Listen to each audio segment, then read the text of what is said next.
Privacy used to be a right now, apparently. It's a red flag. We are living in a moment where wanting financial anonymity can get you placed on a government watch list faster than you can say none of your business. Let's back up and actually understand what we're talking about, because the words privacy coin get thrown around like they automatically mean criminal.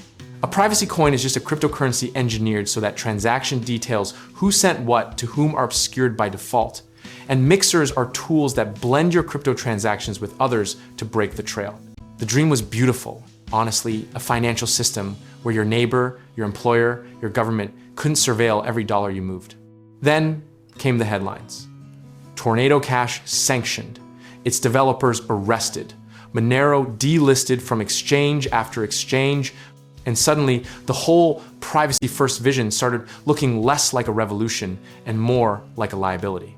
There was a moment, somewhere around 2017 and 2021, when privacy coins felt inevitable. Monero's price surged, Zcash had institutional whispers, and the cypherpunk community was genuinely euphoric. Now the mood has shifted into something more like a support group for people who still believe in the Fourth Amendment but can't afford the legal bills.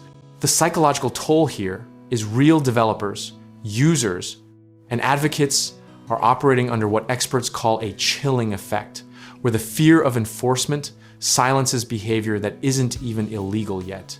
Roman Storm, a Tornado Cash developer, was charged under money laundering statutes for writing code, and that single case sent shockwaves through every privacy-focused project on the planet.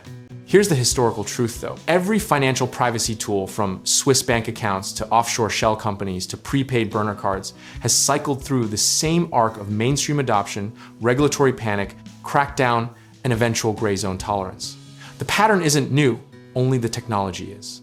People assume privacy coins are exclusively for criminals, but the actual data tells a more complicated story. Researchers at Chainalysis have noted that illicit activity represents a small fraction of overall crypto volume, and privacy coins are used heavily by journalists, activists, abuse survivors, and citizens living under authoritarian regimes. Conflating anonymous with guilty is exactly the logical leap that lets surveillance creep into every corner of your financial life. The misconception worth destroying right now is that using a privacy tool is inherently suspicious. Cash is anonymous, VPNs are anonymous, Signal is anonymous, and none of those carry the same cultural stigma yet. The irony is that the dollar bill in your pocket is the original privacy coin, and nobody's arresting grandma for using it at the farmer's market.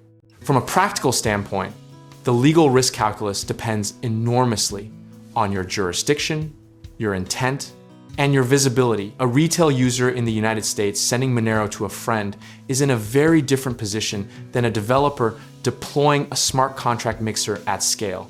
If you're going to operate in this space, understanding the Bank Secrecy Act, OFAC sanctions lists, and your exchange's KYC obligations isn't optional, it's survival.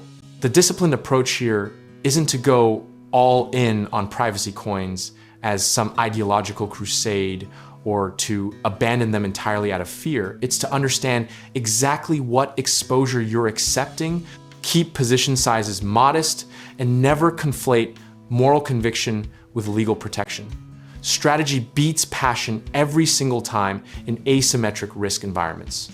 What the long arc of financial history actually teaches us is that tools built around human autonomy tend to survive in some form. The technology gets regulated, adapted, sometimes co-opted, but the demand for privacy doesn't disappear because a government agency dislikes it. Zcash exists with regulatory compliant, shielded transactions, Monero research continues. And the developer community keeps building because the problem being solved is real. The absurdity of the current moment is that your credit card company sells your spending data to advertisers without your consent. Your bank reports transactions over $10,000 to federal authorities, and yet somehow the person trying to transact privately is the suspicious one. We have built an entire financial surveillance apparatus and dressed it up as consumer protection. Discipline here means accepting that you may be early, you may be wrong about timing, you may face regulatory whiplash you didn't anticipate, and sizing your exposure so that none of those outcomes is catastrophic. The conviction of a true believer is not a substitute for a rational exit strategy. At the end of the day, the question isn't really whether privacy is worth fighting for. Most Reasonable people would say yes. The question is whether you're willing to navigate genuine legal ambiguity to do it, and whether your risk tolerance, your jurisdiction, and your purpose can withstand that weight. Comfort with any outcome begins with honest preparation, not ideology. Whether you're exploring alternative investments, building wealth through real estate, or just trying to figure out your next financial move, we can help you get started. Check out our links in the description below for real estate investing opportunities, home contracting work, and trusted lenders ready to work with you.